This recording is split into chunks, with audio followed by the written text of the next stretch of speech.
সকলে জানেন আজকে জাতীয় যুব দিবস, আজকে 164তম স্বামী বিবেকানন্দ জন্মদিন। আজকে তৃণমূল কংগ্রেস সবসময় যদি একই কথায় বলে খেলা হবে খেলা হবে, কিন্তু ওদের খেলা এখানে শেষ হয়েছে। কারণ এই সরকার দুর্নীতি আর কিছু করতে পারে না।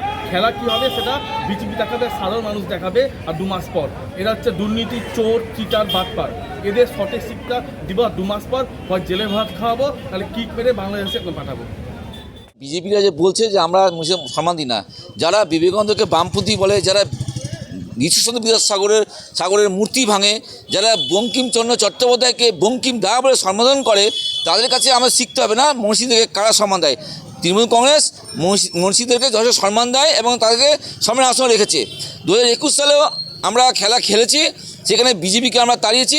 2026 সালে আর 2-3 মাসের অপেক্ষা রয়েছে, সেখানে বিজেপি দেখতে হবে কী খেলা হবে। তৃণমূল কংগ্রেস খেলা খেলবে এবং বিপুল সংখ্যক মেজরিটি নিয়ে ক্ষমতায় আসবে।